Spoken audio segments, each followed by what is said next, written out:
করেছেন, এজন্য বলি আলহামদুলিল্লাহ। স্বর্ণ যদি সুন্দরী নারীর গলার হার হতে চায়, তাকে আগুনের পোড়া খেতে হয়, হাতুড়ির বাড়ি খেতে হয়, এরপরে অলংকার হয়, তারপরে সে সুন্দরী নারীর গলায় ঝোলে, কানে ঝোলে, নাকে ঝোলে অলংকার হয়। ঠিক তেমনি ভাবে যুগে যুগে যারা আল্লাহর দ্বীনের জন্য কাজ করেছে, দ্বীনকে প্রতিষ্ঠার জন্য যারা কাজ করেছে, তাদেরকেও আগুনের পোড়া খেতে হয়েছে, হাতুড়ির বাড়ি খেতে হয়েছে। এরপরই আল্লাহ রাব্বুল আলামিন তাদের কাজে লাগিয়েছেন। আজকে মনে রাখতে হবে, একটা দেশে যেরকম সাধারণ জনগণ থাকে, আবার সেনাবাহিনীও থাকে। সেনাবাহিনী আর সাধারণ জনগণ এক না। সাধারণ জনগণের কাজ হচ্ছে দেশের আইন কানুন মেনে চলা, সরকারকে নিয়মিত সাহায্য করা, নির্ধারিত ট্যাক্স দেওয়া, এগুলো হচ্ছে সাধারণ জনগণের কাজ। সেনাবাহিনীর কাজ ভিন্ন। তাদের কাজ হচ্ছে দেশের অস্তিত্ব এবং স্থায়িত্ব রক্ষা করা। ঠিক তেমনি ভাবে ইসলামেও দুই রকম লোক আছে। একটা হচ্ছে সাধারণ মানুষ, সাধারণ মুসলিম। কোরআন যাদেরকে বলেছে মিল্লাতা আবিকুম ইব্রাহিম হুয়া সাম্মাকুমুল মুসলিমিন, তোমাদের পিতা ইব্রাহিমের মিল্লাত ইসলাম, তিনি তোমাদের নাম রেখেছেন মুসলিম। আমাদের নাম কি? এটা আমাদের কমন নাম। কোরআন এ সম্পর্কে অনেক আয়াত নাজিল করেছে, এই পরিচয় দিতেও বলা হয়েছে। আজকে মূলত আমি এই বিষয় নিয়ে, সাধারণ মুসলিমদের বিষয় নিয়ে আলোচনা করব না। আজকে আলোচনার দ্বিতীয় বিষয়টি নিয়ে, যাদের আরেকটা পরিচয় আছে। এটা আছে কোরআনের সূরা আল ফাতাহ এর 7 নম্বর আয়াতে, ওয়ালিল্লাহি জুনুদুস সামাওয়াতি ওয়াল আরদ, আল্লাহর অসংখ্য সৈন্য রয়েছে আসমানে, অসংখ্য সৈন্য আছে জমিনে। আসমানের সৈনিক কারা? আসমানের সৈনিক কারা? জমিনে আল্লাহর সৈনিক কারা? জমিনে আল্লাহর সৈনিক আপনারা, যারা আমার সামনে বসে আছেন, যারা কোরআনের হিফজ করে ফারেগ হয়ে গেল, যারা নতুন সবক নিল। রাসূলুল্লাহ সাল্লাল্লাহু আলাইহি ওয়াসাল্লাম ইরশাদ করেছেন, ইন্নাল্লাহা লা ইয়াগরিসু লিহাযা দ্বীন গরাসান ইস্তামিলুহুম ফি তাআতিহি, নিশ্চয় আল্লাহ সুবহানাহু ওয়া তাআলা প্রতি যুগে কিছু চারা রোপণ করেন, চারা, যেগুলো আল্লাহ তার নিজের কাজে, নিজের আনুগত্যের কাজে লাগান। আল্লাহ তাআলা চারা লাগান কিসের? কদু গাছের চারা, তাল গাছের, পেয়ারা গাছের, কিসের চারা? আল্লাহ তাআলা কিছু চারা লাগান, সেগুলো হচ্ছে আল্লাহর সৈনিকদের চারা। এই সৈনিকদের কাজ কি?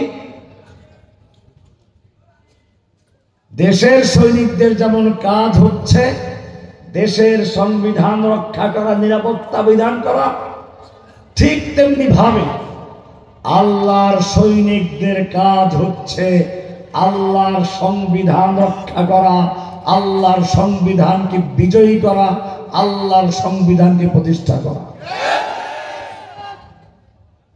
আল্লাহ রাব্বুল আলামিন আদম আলাইহিস সালামকে যখন দুনিয়ায় পাঠাচ্ছিলেন,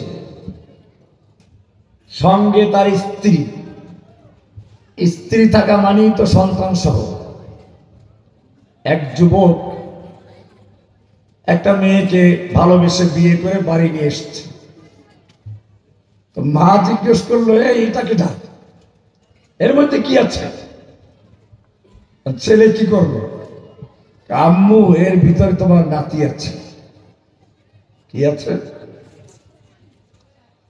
আদম আলাইহিস সালামকে আল্লাহ তাআলা হাওয়া সহ নাযিল করছেন। শব্দটা কি বলেছেন? কুলনা হাবিতু মিনহা জামিআ, ও আদম, তোমরা সকলেই একাত্রে এখান থেকে নেমে যাও। সকল কই? আদম হাওয়া আছেন, সঙ্গে ইবলিসও আছে। আদম আলাইহিস সালাম চিন্তায় পড়ে গেলেন, যে ইবলিস শয়তান আমাকে ধোঁকা দিয়ে জান্নাত থেকে বহিষ্কারের আয়োজন করলো, যে প্রতারণা করে মিথ্যা বলে আমাকে নিষিদ্ধ গাছের ফল খাওয়ালো, সেই ইবলিস আমার সঙ্গী যাচ্ছে। সে আমার সন্তানদেরকেও ধোঁকা দেবে, আমার সন্তানদেরকে বিভ্রান্ত করবে, গোমরা করবে। সবচেয়ে বড় দুশ্চিন্তার কারণ হচ্ছে এই, আমার সন্তানদের বয়স হবে 60, 70, 80, 100 বছর, আর ইবলিসের বয়স হবে কিয়ামত পর্যন্ত। আমার সন্তানরা যখন ইবলিসি আর শয়তানের শয়তানি কিছুটা বুঝে উঠবে, কিছুটা অভিজ্ঞতা অর্জন হবে, তখন তার মৃত্যুর সময় ঘনিয়ে আসবে। আর ইবলিস তার সারা জীবনের জমানো কলা কৌশল, তার সারা জীবনের অভিজ্ঞতা কাজে লাগিয়ে আমার সন্তানদেরকে গোমরা করার জন্য বিভিন্ন ঔষধ প্রয়োগ করবে। আদম এই চিন্তা করছেন। অন্তরের খবর জানেন কে? না কোনো মানুষ? বিশ্বাস? ওলি আল্লাহ, নবী রাসূল, জিন? তাহলে জিন হুজুর সব কেমনে বলে দেয়? গণক হাত দেখে কেমনে বলে দেয়? অন্তরের খবর জানেন একমাত্র কে? আল্লাহ ছাড়া কোনো আলিমুল গায়ব কেউ নেই। আলিমুল গায়বি ওয়াশ শাহাদাতি হুয়ার রহমানুর রহিম। আলিমুল গায়ব, উপস্থিত অনুপস্থিত, দৃশ্য অদৃশ্য, অতীত বর্তমান ভবিষ্যৎ সব কিছুর ইলম রাখেন একমাত্র কে? আল্লাহ। যে অর্থে আলিমুল গায়ব, অর্থাৎ নিজের থেকে নিজে সবকিছু জানেন, কারো জানানোর প্রয়োজন ছাড়া, এই অর্থে আলিমুল গায়ব শুধুমাত্র কে? অন্য যারা তারা আল্লাহ জানাইলে জানেন, না জানাইলে। নবী রাসূলদেরকে আল্লাহ যতটুকু জানান ততটুকু জানেন। আলেম ওলামারা কোরআন হাদিস থেকে আল্লাহ যতটুকু জানিয়েছেন তা জানেন, এর বেশি আকীদার বিষয়। অনেক ভণ্ড পীরের মুরিদদের আকীদা আছে, পীর সাহেবের অন্তরের খবর পর্যন্ত জানে এবং দেখে। মাসরাউত তাসাউফ নামে একটা কিতাব আছে, ওখানে দেখলাম লেখা আছে, আশ-শাইখু জাসুসু কলবিল মুরিদ। পীর হলো মুরিদের অন্তরের গোয়েন্দা। ইয়াদখুলু ওয়া ইয়াখরুজু ওয়া লা ইয়াত্তালিউ আলাইহিল মুরিদ। পীর সাহেব মুরিদের অন্তরে ঢোকে বের হয়, ঢোকে বের হয়, মুরিদের টেরও পায় না। এগুলো শিরক আকীদা। কোনো হক্কানি আলেম, কোরআন সুন্নাহর যারা অনুসারী, সে সকল যারা আলেম ওলামা আছেন বা পীর আছেন, তারা এগুলো দাবি করেন না। এগুলো ভণ্ড কিছু প্রতারক আছে, তারা এই দাবিগুলো করে। বলছিলাম, আদম আলাইহিস সালাম চিন্তা করতে লাগলেন, আদমের অন্তর খবর জানেন কে? আল্লাহ তাআলা সঙ্গে সঙ্গে আদমকে সান্ত্বনা দিলেন। কোরআনের সূরা বাকারার 38 নম্বর আয়াতে আল্লাহ তাআলা সে কথা আমাদেরকেও জানিয়েছেন। কুলনা হাবিতু মিনহা জামিআ, ও আদম তুমি এবং তোমার স্ত্রী এবং তোমাদের সন্তান সহ নেমে যাও। আমি তোমাদেরকে এমনি ছেড়ে দিচ্ছি না, ভয়ের কোনো কারণ নেই, চিন্তার কারণ নেই। ইচ্ছে করলে শয়তান তোমাদেরকে ধোঁকা দিবে, প্রতারণা করবে, আমি তোমাদেরকে এভাবে ছেড়ে দিচ্ছি না। فَإِمَّا يَأْتِيَنَّكُم مِّنِّي هُدًى, আমার পক্ষ থেকে তোমাদের কাছে হুদান যাবে, হুদান হেদায়েত নামা যাবে, পথ নির্দেশিকা, রোড ম্যাপ, সংবিধান, নীতিমালা, জীবন চলার পথেও আমি তোমাদের কাছে পাঠাবো। কে বলেছেন? فَإِمَّا يَأْتِيَنَّكُم مِّنِّي هُدًى, আমার পক্ষ থেকে তোমাদের কাছে হেদায়েত যাবে, নীতিমালা যাবে, সংবিধান যাবে। ফামান তাবিআ হুদায়া, যেই ব্যক্তি আমার সেই নীতিমালা, আমার সেই রোড ম্যাপ মেনে চলবে ব্যক্তি জীবনে, সামাজিক জীবনে, রাষ্ট্রীয় জীবনে, আন্তর্জাতিক জীবনে, সংসদে, আদালতে, সব জায়গায় যারা আমার সেই হেদায়েত মেনে চলবে, ফালা খাউফুন আলাইহিম ওয়ালা হুম ইয়াহজানুন, তাদের কোনো ভয় নেই, তাদের কোনো চিন্তা নেই। কে বলেছে? শয়তানের যত বড় শক্তি থাকুক না কেন, শয়তান যত বড় কৌশলী হোক না কেন, আল্লাহ বলছেন তাদের কোনো ভয় নেই, চিন্তা নেই, তাদের রক্ষা করার দায়িত্ব কার? এটা আল্লাহর ওয়াদা। আল্লাহ যে বললেন হেদায়েত দিবেন, এই যে আজকে সবক দিল কোরআনের, ওনারা 5টা আয়াত পড়েছেন, শুরুতেই আছে দালিকাল কিতাবু লা রাইবা ফীহ। ও বনি আদম, হে উম্মতে মুহাম্মাদি, ভালো করে শুনে রেখো, আমি তোমাদের পিতার সঙ্গে ওয়াদা করেছিলাম তোমাদের হেদায়েত দিব, রোড ম্যাপ দিব, সংবিধান দিব। তোমাদের পিতার সঙ্গে যে অঙ্গীকার করেছিলাম, যালিকাল কিতাবু লা রাইবা ফীহি হুদাল লিল মুত্তাকিন, ওখানে বলেছিলাম ফাইম্মা ইয়াতিয়ান্নাকুম মিন্নি হুদান, আমার পক্ষ থেকে হুদান যাবে। এখানে বলা হচ্ছে হুদাল লিল মুত্তাকিন, সেই হুদাল লিল মুত্তাকিন পাঠিয়ে দিয়েছি। এবারে তোমাদের কাজ হলো এই হুদান মেনে, এই পথ নির্দেশিকা মেনে ব্যক্তি জীবন, পারিবারিক জীবন, সামাজিক জীবন, রাষ্ট্রীয় জীবন, সব ক্ষেত্রে এই কোরআনের বিধান মেনে চলো। যদি চলতে পারো, ফামান তাবিআ হুদায়া, যেই সমাজ আমার হেদায়েত মেনে চলবে সেই সমাজে অশান্তি থাকবে না। ফামান তাবিআ হুদায়া, যেই আদালত আমার সংবিধান মেনে, আমার শাসন মেনে আদালত চালাবে, ওই আদালতে কোনো বিচার হবে না। ফামান তাবিআ হুদায়া, যেই সংসদ আমার বিধান মেনে চলবে, আমার বিধানকে প্রতিষ্ঠা করবে, সেই দেশে কোনো অশান্তি থাকবে না। কে বলেছেন? ফালা খাউফুন আলাইহিম ওয়ালা হুম ইয়াহজানুন। কিন্তু আমরা কি আল্লাহর সেই বিধান সব জায়গায় মানি? কতটুকু মানি? আমাদের দেশের সংবিধানই লেখা আছে, কতটুকু মানি?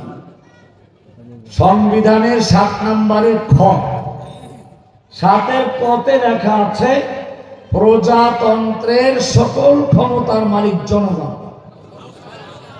কোরআনের সংবিধান কি বলে? সব ক্ষমতার মালিক কে? কোরআনের সূরা আলে ইমরান 26 নম্বর আয়াত আল্লাহ বলছেন, কুলিল্লাহুম্মা মালিকাল মুলক, হে নবী আপনি বিশ্ববাসীকে জানিয়ে দিন, আল্লাহুম্মা মালিকাল মুলক, আল্লাহ তুমি সমস্ত ক্ষমতার মালিক। সব ক্ষমতার মালিক কে? তুতিল মুলকা মান তাশাউ, তুমি যাকে ইচ্ছা তাকে ক্ষমতা দান করো। ক্ষমতা দেওয়ার মালিক কে? ডক্টর ইউনূস সাহেব, কিছুদিন আগেও তাকে আদালতের খাঁচার ভিতরে ঢুকানো হয়েছিল, ঠিক কিনা?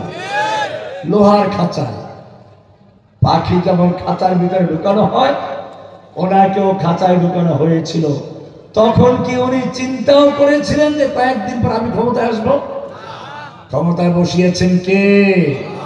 কোরআন বলছে তিলকাল আইয়ামু নুদাবিলুহা বাইনান নাস, আমি দুনিয়াতে ক্ষমতার পালা বদল করি। কোন ফেরাউন যদি মনে করে চিরস্থায়ী ক্ষমতার মালিক বনে গেছে, যাকে ইচ্ছা তাকে খুন করে হলেও ক্ষমতা থাকতে হবে, প্রয়োজনে তাজা রক্ত দিয়ে রাজপথ লাল করে দাও, ছাত্র জনতার বুকে গুলি করে ঝাঁচড়া করে দাও, আমার ক্ষমতা থাকতে হবে। ক্ষমতায় রাখার মালিক কে? আল্লাহ বলছেন কোরআনে আয়াত, সূরা আলে ইমরান 26 নম্বর, ভালো করে মুখস্থ রাখবেন। তো উতিল মুলকা মান তাশাউ, তুমি যাকে ইচ্ছা তাকে ক্ষমতা দান করো, ক্ষমতা দেওয়ার মালিক কে?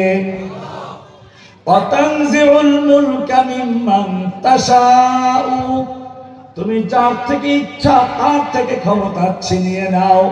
মুরগির রোস্ট রান্না করা আছে, আস্ত খাসি ভুনা করা, কালা ভুনা গরু, সব কিছু তৈরি করে রেখেছে, এইগুলো খাওয়াবে, বস্তায় বস্তায় টাকা দিবে, এরপরে যেন ছাত্রদের বুকে গুলি করে ক্ষমতা পাকাভক্ত করা যায়, এই জন্য সব আয়োজন করা হয়েছিল। আল্লাহ বলছেন তানজিউল মুলকা মিম্মান তাশা, তুই ক্ষমতায় থাকার জন্য যত মুরগির রোস্ট তৈরি করিস না কেন, যত বস্তা টাকা তৈরি রাখিস না কেন, তোর ক্ষমতা ছিনিয়ে নেওয়ার মালিক কে?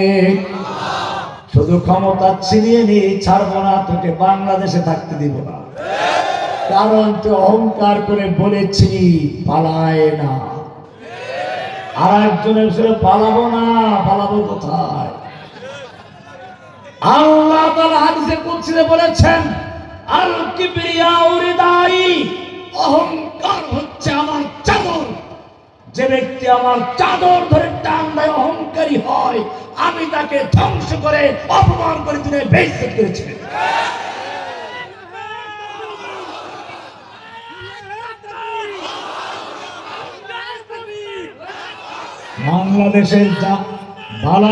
বাংলাদেশের কারাগারে কেন তার স্থান হয় না জানেন? যদি কারাগারে যেত তাহলে তার এই অহংকারের জবাব হতো না, পালায় না এই কথার জবাব হতো না। আল্লাহ রাব্বুল আলামিন কোন অহংকারকে বরদাস্ত করেন না, সেজন্য ওকে পালাবার সুযোগ দিয়েছেন, যাতে বাংলাদেশের জনগণ বুঝতে পারে ও কত বড় মিথ্যাবাদী, কত বড় প্রতারক। আরো যেন ছাত্রলীগ যুবলীগ সব বুঝতে পারে, তারা তাকে যতই নেত্রী বলে জীবন দেওয়ার জন্য প্রস্তুত ছিল, তারা তার আপন না, সে তার পরিবারের লোক ঠিকই উদ্ধার করে নিয়ে গেছে। তাপসকে আগে সরিয়ে দিয়েছে, তার বোনকে সঙ্গে নিয়েছে। যদি ছাত্রলীগ যুবলীগ যারা করো তোমরা তাদের আপন হতে, তাহলে তোমাদেরকে একটা বার্তা দিয়ে যেত, ঠিক কিনা? তোমাদের কোনো বার্তা না দিয়ে পালিয়ে গেছে। তোমরা ইসলামের দিকে লক্ষ্য করে আসো, ইসলাম তোমাদেরকে দেখায় কোন নেতার অনুসরণ করবে। হুনাইনের যুদ্ধে আল্লাহর নবী সাল্লাল্লাহু আলাইহি সাল্লাম যুদ্ধের ময়দানে একা হয়ে পড়েছেন, সৈনিকরা এলোমেলো হয়ে গেছে, হঠাৎ আক্রমণ হয়েছে। আল্লাহর নবী যুদ্ধের ময়দানে একা অগ্রসর হচ্ছে না, বলছেন আনান নবিয়্যু লা কাযিব আনা ইবনু আব্দুল মুত্তালিব, আমি সত্য নবী, আমি মিথ্যা নবী নই, আমি পালাবার নবী নই। তাআলা ইবাদাল্লাহ, হে আল্লাহর বান্দারা, আমাকে কেন্দ্র করে যুদ্ধ চালাও, আমার কাছে চলে আসো, আমি ময়দানে আছি। এটা হলো ইসলামের নেতা, ইসলামের আদর্শ, নবীর আদর্শ। কাজে তোমাদেরকে দাওয়াত দেই, তওবা করো। যে পালিয়ে গেছে ভীতু, এই পলাতক কোন নেত্রীর অধীনে তোমরা আর তার আদর্শে বিরত চলো না। তোমাদেরকে ইসলাম বলে তওবা করে ফিরে আসো। কবুল করার মালিক কে? আমি জেলখানা দেখেছি, আমাকে তো কারাগারে নির্জন বাসে রাখা হতো, কেউ যাতে মিশতে না পারে। ওই বিল্ডিংই লোক দেওয়া হতো বাছাই করে। ছাত্রলীগের ওই সকল নেতা কর্মী যারা আবরার ফাহাদকে পিটিয়ে রাত ভর নির্যাতন হত্যা করেছিল, ওদেরকে দেওয়া হলো। আমি যে বিল্ডিং এ ছিলাম ওইটার দোতলায়, আমি ছিলাম 4 তলায়। যেহেতু ওরা ছাত্রলীগ, কাজে আসা যাওয়ার সুযোগ ছিল। কোরআনের সবক দিলাম। আজকে যখন সবক নিল আলহামদুলিল্লাহ। এখন যদি সেই আবরার ফাহাদেরকে যারা পিটিয়ে হত্যা করেছিল তাদেরকে দেখেন, আপনি বুঝতে পারবেন না এরা কোন মাদ্রাসার থেকে দাওরা ফারিক হয়েছে।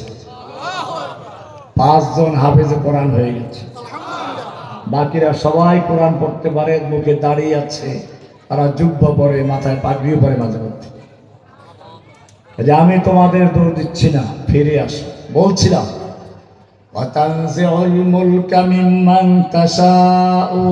ক্ষমতা ছিনিয়ে নেওয়ার মালিককে। একটু তার বক্তব্য রেকর্ড করার খায়েশ হলো না।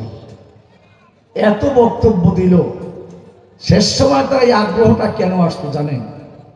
এটাও আল্লাহর একটা ইঙ্গিত ছিল, আল্লাহর একটা রহস্য ছিল। সে তার ক্ষমতায় থাকা অবস্থায় কোরআনের মাহফিল বন্ধ করে দিয়েছে, কোরআনের পাখিদেরকে কারাবন্দী করেছে, কাউকে দেশ ছাড়া করেছে, কাউকে কলঙ্কিত করেছে। এরপরে মেম্বারে মসজিদে খতিবদেরকে অপমান করা হয়েছে। আল্লাহ রাব্বুল আলামিন দেখাতে চান, তুই যেরকম কোরআনের খতিবদের সামনের থেকে বক্তব্য কেড়ে নিয়েছিস, খতিবদেরকে অপমান করেছিস, তাদের বক্তব্য দিতে দাও নেই, এবারে পালা এসেছে তোর বক্তব্য কেড়ে নেওয়ার। তোকে বিশ্বাস করতে, তোকেও কেউ বক্তব্য দেওয়া থেকে বারণ করার ক্ষমতা রাখে। সেনাবাহিনী জানিয়ে দিল আর বক্তব্য দেওয়ার সময় নেই।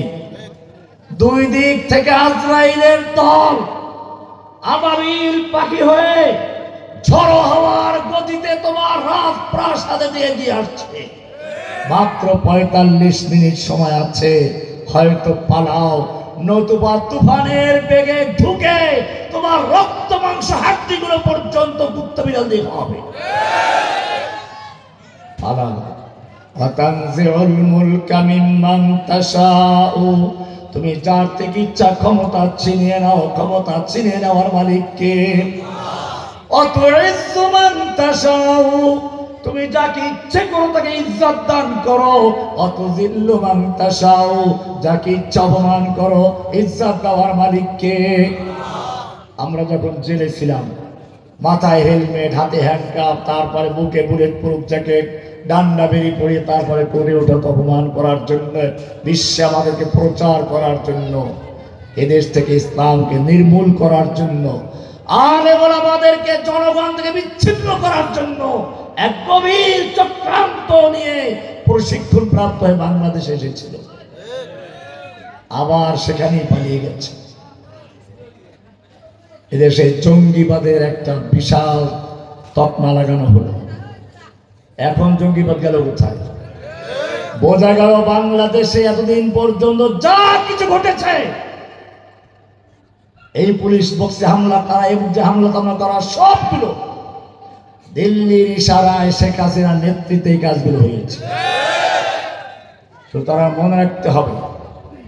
আমি বলতেছিলাম, সেই অবস্থায়ও মানুষ পুলিশের ফাঁক ফোকর দিয়ে আমাদের সঙ্গে হাত মেলাবার চেষ্টা করেছে, পকেটে টাকা ঢুকিয়ে দিয়েছে, মানুষ চোখ দিয়ে পানি ঝরিয়েছে, সম্মানের সাথে দোয়া করেছে। আজকে আমাদের জায়গায় তারা যখন জেলে গেল, তাদের মাথায়ও হেলমেট দেখা যায়, বুকে মাঝে মধ্যে বুলেট প্রুফ দেখা যায়। এরপরে তাদেরকেও জনগণ পুলিশের ফাঁক ফোকর দিয়ে খোঁজে, তবে হাদিয়া তোফা দেওয়ার জন্য আর হাত মেলাবার জন্য নয়, পচা ডিম আর সেরা জুতা দিয়ে তাদের প্রাপ্য পাওনা বুঝিয়ে দেওয়ার জন্য। ওয়াতানজিউল মুলকা মিম্মান তাশাউ ওয়াতুইজ্জু মান তাশাউ, ইজ্জত দেওয়ার মালিককে। ওয়াতুযিল্লু মান তাশাউ, অপমান করার মালিককে। ইন্নাকা আলা কুল্লি শাইইন কাদির, বলতেছিলাম সব ক্ষমতার মালিককে। এবারে কোরআনকে আবার আমরা জিজ্ঞেস করি, কোরআন তুমি তো একটা সংবিধান, তোমার সংবিধানে আইন বিধানের কিছু আছে কিনা? কোরআন বলছে আলা আলাহুল খালকু ওয়াল আমর, সৃষ্টি যার আইন চলবে কেবল তার। এবারে কোরআন বলে যদি তোমার আইন না মানা হয় তাহলে কি হবে? কোরআনের সূরা নিসা 60 নম্বর আয়াতটা পড়বেন, সুন্দরভাবে লেখা আছে। আলাম তারা ইলাল্লাযীনা ইয়াজুমুনা আন্নাহুম আমানু বিমা উনজিলা ইলাইকা ওয়া মা উনজিলা মিন ক্বাবলিক। হে নবী, আপনি কি ওই সমস্ত লোকদেরকে দেখেননি যারা দাবি করে আন্নাহুম আমানু বিমা উনজিলা ইলাইকা ওয়া মা উনজিলা মিন ক্বাবলিক, আপনার প্রতি নাযিলকৃত কিতাবের উপরে ঈমান এনেছে আপনার আগের কিতাবের উপরে, কিন্তু যখন তাদেরকে বলা হয় কোরআনের বিধান কায়েম করো, তখন তারা করে কি? ইউরিদুনা আইয়াতাহাকামু ইলাত তাগুত। আদালতে তারা ব্রিটিশের আইন দিয়ে বিচার করবে, কোরআন দিয়ে বিচার করবে না। সংসদে তারা আল্লাহর আইন বাতিল করে।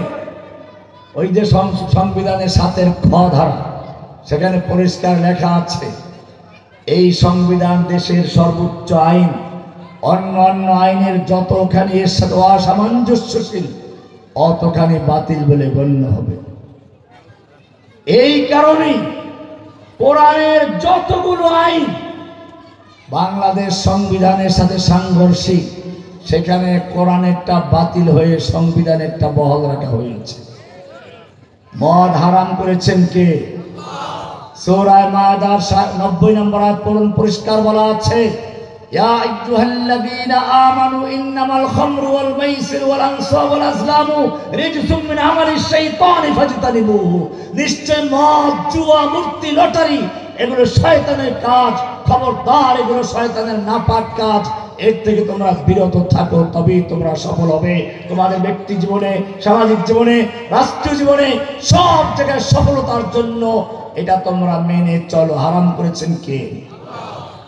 কোরআনের এই সূরাই 90 নম্বরের পরে 91 নম্বরে ব্যাখ্যা দিয়েছেন কারণটা কি। কোরআন বলছে, ইন্নামা ইউরিদুশ শাইতানু, নিশ্চয়ই শয়তান চায়, আইয়ুকিআ বাইনাকুমুল আদাওয়াতা ওয়াল বাগদা ফিল খামরি ওয়াল মাইসির, মদ এবং জুয়ার মাধ্যমে তোমাদের সামাজিক জীবনের অশান্তি সৃষ্টি করা, পরস্পরের শত্রুতা সৃষ্টি করা, ঘৃণা সৃষ্টি করা। ইসলাম যে ভ্রাতৃত্ববোধ তৈরি করে দিয়েছে তা ধ্বংস করার চক্রান্ত করা হয় এই মদের মাধ্যমে। বাস্তবে দেখবেন মা কত আদর করে সন্তানকে বড় করেছে, সেই সন্তান মাকে হত্যা করে মাদকের পয়সার জন্য। সমাজে ডাকাতি, ছিনতাই করে মাদকের পয়সার জন্য। কোরআন পরিষ্কার বলে দিয়েছে, ইন্নামা ইউরিদুশ শাইতান, শয়তান চেষ্টা করবে, আইয়ুকিআ বাইনাকুমুল আদাওয়াতা ওয়াল বাগদা, তোমাদের সামাজিক জীবনে ঘৃণা তৈরি করার জন্য, শত্রু তৈরি করার জন্য, ফিল খামরি ওয়াল মাইসির, মদ এবং জুয়ার মাধ্যমে, ওয়া ইয়াসুদ্দাকুম আন যিকরিল্লাহ, এবং আল্লাহর জিকির থেকে তোমাদেরকে গাফিল করার চক্রান্ত করবে। কে বলেছেন? সুতরাং সামাজিক জীবনে অশান্তি দূর করতে হয়, কোরআনের সংবিধান মদ জুয়া হারাম করতে হবে, ঠিক কিনা? কিন্তু আমাদের সমাজে মদের লাইসেন্স দিলে হালাল হয়ে যায়। মদের দোকান আছে না, লাইসেন্স থাকলে কি হয়ে যায়? বৈধ হয়ে যায়। হারাম করেছেন কে? আল্লাহর হারামকৃত মদকে যদি কেউ লাইসেন্স দিয়ে বৈধ করে দেয়, সে ব্যক্তি ইমানদার থাকবে? আমাদের সমাজে আমরা জেনাকারকে ঘৃণা করি, চোরকে ঘৃণা করি, কিন্তু চুরি করা, জেনা করা এগুলো গুনাহে কাবিরা, শিরক না, যদি হালাল মনে না করে। কিন্তু যে ব্যক্তি আল্লাহর আইনকে বাতিল করে দিয়ে আল্লাহর হারামকে হালাল করে দেয়, সে কি করবে? এই ভিআইপি লোক। কোরআনে আপনারা তো জানেন মুনাফিকদের লক্ষণ আছে কতগুলো হাদিস। ইজা হাদ্দাসা কাযাবা, কথা বললে মিথ্যা, বললে ওয়াদা করলে খেলাফ করে, এগুলো হাদিসে বলা আছে। কিন্তু ভিআইপি মুনাফিক সম্পর্কে কোরআনে আছে। কোথায় আছে? কোথায় আছে শুনবেন? কোরআনের সূরা নিসা 61 নম্বর আয়াত, আল্লাহ বলছেন, ওয়াইদা কিলা লাহুম তাআলাউ ইলা মা আনজালাল্লাহু ওয়া ইলার রাসূল, হে নবী, যখন এই লোকগুলোকে বলা হয় আসো কোরআনের বিধান কায়েম করি, কোরআন দিয়ে সংসদ চালাই, কোরআন দিয়ে আদালত চালাই, কোরআনের রাজ কায়েম করি, যখন তাদেরকে এদিকে আহ্বান করা হয়, আল্লাহ বলছেন রাআইতাল মুনাফিকিনা, আপনি দেখবেন ওই মুনাফিকগুলোকে ইয়াসুদ্দুনা আনকা সুদুদা, ওরা আপনার থেকে আস্তে আস্তে ঘাড় ফিরিয়ে চলে যায়। এখানে মুনাফিক বলেছেন কে? মিথ্যা বললে মুনাফিকের লক্ষণ এটা হাদিসে বলেছেন কে বলেছেন? আল্লাহ রাসূল বলেছেন। আর ভিআইপি মুনাফিকদেরকে মুনাফিক বলেছেন কে? ভিআইপি মুনাফিক বুঝছেন নাকি? যারা আদালতে আল্লাহর আইন দিয়ে বিচার করতে রাজি না তাদেরকে বলা হয় কি? যারা সংসদে বসে আল্লাহর আইনকে বাতিল করে বিকল্প আইন তৈরি করে তারা কারা? এবারে কোরআন বলছে ফালা ওয়া রাব্বিকা লা ইউমিনুনা, সূরা নিসা 65 নম্বর আয়াত। ফালা ওয়া রাব্বিকা লা ইউমিনুন, হে নবী খবরদার ওরা মুমিন নয়। হাত্তা ইউহাক্কিমুকা ফীমা শাজারা বাইনাহুম, যতক্ষণ পর্যন্ত তাদের পারস্পরিক মামলা মোকদ্দমার ক্ষেত্রে, তাদের শাসন ব্যবস্থার ক্ষেত্রে আপনার কাছে বিচার ফয়সালা না নিয়ে আসবে, আপনার আদালতে অর্থাৎ কোরআন সুন্নাহর বিচার না মেনে নেবে, সুম্মা লা ইয়াজিদু ফি আনফুসিহিম হারাজাম মিম্মা কাদাইতা, অতঃপর আপনি যেই বিচার ফয়সালা করবেন এই ব্যাপারে তাদের মনে কোনো সংশয় থাকবে না। ওয়ায়ুসাল্লিমু তাসলিমা, সম্পূর্ণরূপে আল্লাহর কাছে আনুগত্য করবে, আল্লাহর আত্মসমর্পণ করবে। এটা না করা পর্যন্ত আপনার রবের কসম তারা মুমিন নয়। কে বলেছে? পরিষ্কার হয়ে গেল। এবারে আমরা দেখব, আমরা কোরআনকে বিশ্বাস করার দাবি করি, আমরা নিজেদেরকে মুসলিম দাবি করি, আমরা পড়েছি লা ইলাহা ইল্লাল্লাহ। লা ইলাহা ইল্লাল্লাহ মানে কি? লা ইলাহা ইল্লাল্লাহর সাক্ষ্য এত বড় গুরুত্বপূর্ণ, এই সাক্ষ্য না দিলে আজান হয় না, এই সাক্ষ্য না দিলে ইকামত হয় না, এই সাক্ষ্য না দিলে ঈমান হয় না। এই সাক্ষ্য সম্পর্কে আল্লাহ প্রশ্ন করেছেন কুল আইয়ু শাইইন আকবারু শাহাদা, বলো তো সবচেয়ে বড় সাক্ষ্য কোনটি? এটা সূরা আনআম 19 নম্বর আয়াতে বলা আছে। আল্লাহ প্রশ্ন করেছেন সবচেয়ে বড় সাক্ষ্য কোনটি? লা ইলাহা। এরপরে শুধু এতটুকুই নয়, আল্লাহ তাআলা বলেছেন শাহিদাল্লাহু আন্নাহু লা ইলাহা ইল্লাহু, লা ইলাহা ইল্লাল্লাহর সাক্ষ্য শুধু মানব নয়, জিন ইনসান নয়, এই সাক্ষ্য দিয়েছেন স্বয়ং আল্লাহ নিজে। কে দিয়েছেন? কি আছে এর ভিতরে? ভালো করে শুনুন। লা ইলাহা ইল্লাল্লাহর দুইটা অংশ। কয়টা অংশ? লা মানে নেই, ইলাহা মানে কোনো মাবুদ, কোনো মাবুদ নেই। আগে নেই বললেন, ইল্লাল্লাহ মানে আছেন আল্লাহ। লা ইলাহা বলতে কি বলা হলো? লা ইলাহা মানে কোনো মাবুদ নেই। মাবুদ কাকে বলে? আল্লাহর পরিবর্তে যাদের আনুগত্য করা হয়, আল্লাহর বিধানের পরিবর্তে যাদের বিধান মানা হয়, আল্লাহর পরিবর্তে যাকে সিজদা করা হয়, আল্লাহর পরিবর্তে যার মাজারিকে প্রার্থনা করা হয়, আল্লাহর পরিবর্তে যার নামে পশু জবাই করা হয়, আল্লাহর পরিবর্তে যার কাছে সন্তান চাওয়া হয়, এই সবগুলো মাবুদ। আপনি একবারে বলছেন লা ইলাহা, কোনো মাবুদ নেই। আমার অন্তর থেকে, সমাজ থেকে, রাষ্ট্র থেকে, সব জায়গার থেকে যত বাতিল মাবুদ আছে সবগুলো আমি উৎখাত করে দিচ্ছি। ইল্লাল্লাহ বলে কাকে মেনে নিচ্ছি? এটা লা ইলাহা ইল্লাল্লাহ। একটা পুরাতন বিল্ডিং এর রং করতে গেলে মানুষ প্রথমে পুরাতন রংটা ঘষে মেজে ধুয়ে মুছে পরিষ্কার করে তারপর নতুন রং করে, ঠিক কিনা? ঠিক তেমনি ভাবে একজন মুমিন যখন লা ইলাহা ইল্লাল্লাহ বলে ঈমান আনে, তখন সে বলতে চায় লা ইলাহা, কোনো আইন বিধান দেওয়ার মালিক নেই। ইল্লাল্লাহ বলতে কাকে বলতে চায়? লা ইলাহা, কোনো খাজা বাবা নাই, গাজা বাবা নাই, ল্যাংটা বাবা নাই, দরগাওয়ালা নেই, দুর্গাওয়ালা নাই। লা ইলাহা, কোনো আইনদাতা নাই, বিধানদাতা নাই, কোনো শাসক নেই, কারো আইন চলবে না। ইল্লাল্লাহ বলে শুধু একজনকে মানব, কাকে? লা ইলাহা।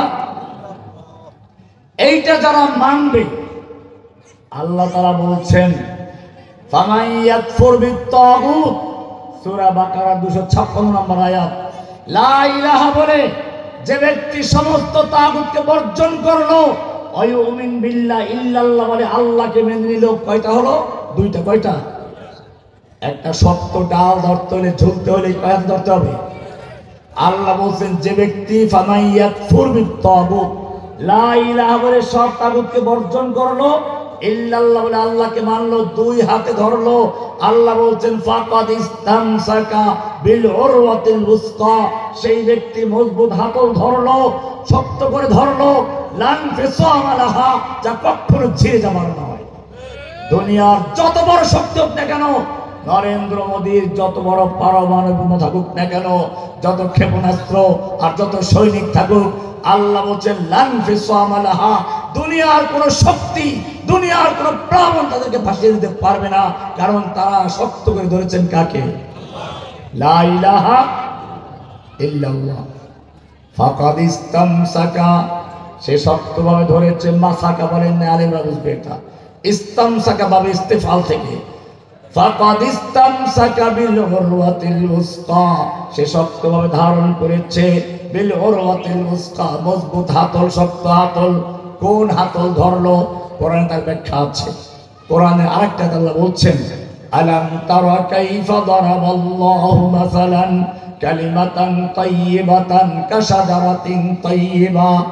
ও মুমিন, যারা লা ইলাহা ইল্লাল্লাহ বলে ঈমান এনেছো, তুমি খালি লা ইলাহা ইল্লাল্লাহ পড়েছো, জানো না এটা কি জিনিস? আল্লাহ তোমাকে উদাহরণ দিয়ে বুঝাচ্ছেন।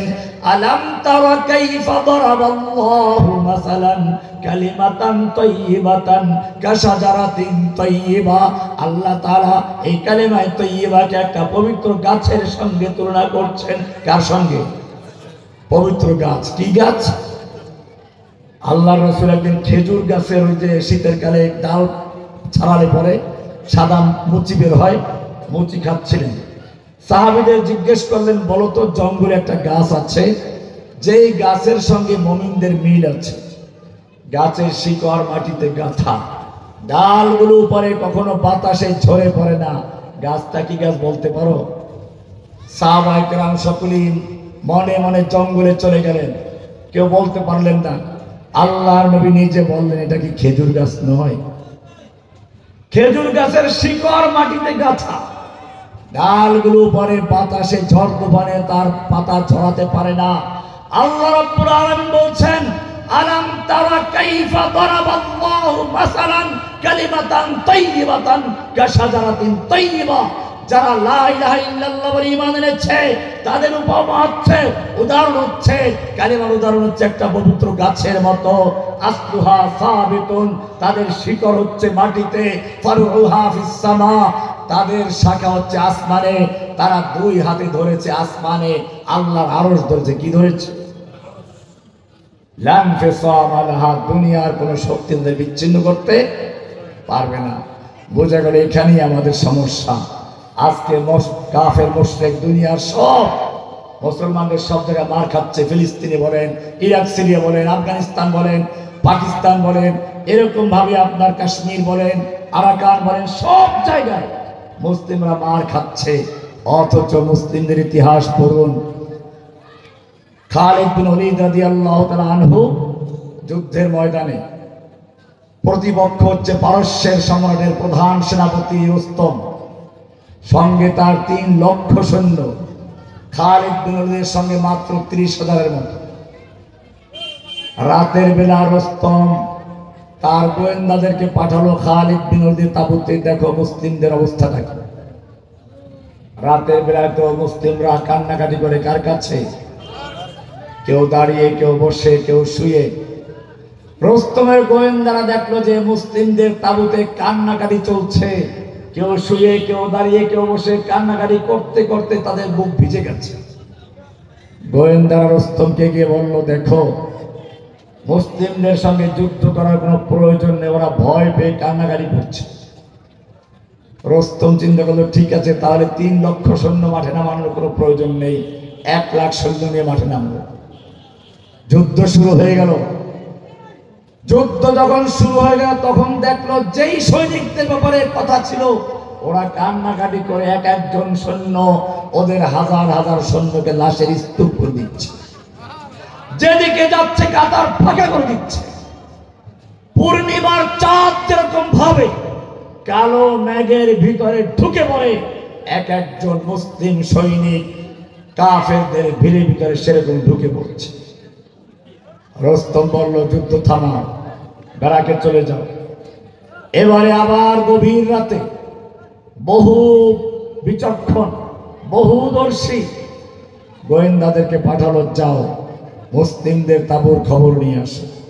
এবারে তারা দেখলো ঠিকই আজকেও তো কান্নাকাটি করছে, আগের রিপোর্ট ভুল ছিল না। এবারে যারা গোয়েন্দা তারা বিচক্ষণ, তারা চিন্তা করলো ঠিক আছে, কান্নাকাটির রহস্য উদ্ঘাটন করা দরকার। এবারে তারা ভাষা বোঝার চেষ্টা করলো। তারা দেখলো হ্যাঁ কান্নাকাটি করছে ঠিকই, কান্নাকাটি করছে রব্বুল আলামিন, আগামী দিন যুদ্ধ হবে, আমরা তোমার জমিনে তোমার দিনকে বিজয়ী করতে এসেছি, ওরা তোমার দিনকে ধ্বংস করতে এসেছে। হে রব্বুল আলামিন, তুমি আমাদের শক্তি দাও, সাহস দাও, আমরা যেন যুদ্ধ করতে করতে আমরা যেন আমাদের শক্তি সব ব্যয় করে শহীদ হতে পারি, সেই তৌফিক দান করো। এবারে রস্তমের গোয়েন্দা রস্তমকে বলছে, রস্তম, মুসলিম সৈনিকদের সঙ্গে যুদ্ধ করে বিজয় লাভ করার স্বপ্ন দেখো না। রস্তম জিজ্ঞেস করো কারণ কি, ওদের সৈন্য কি আমাদের চেয়ে অনেক বেশি? বলে না, ওদের সৈন্য আমাদের চেয়ে অনেক কম। বলে তাহলে কি ওদের অস্ত্র অনেক বেশি? বলে না, অস্ত্র অনেক কম। বলে তাহলে কি ওদের গায়ে শক্তি অনেক বেশি? বলে না, শক্তি ওদের কম। রস্তম খেপে গেল, অস্ত্র আমার বেশি, সৈনিক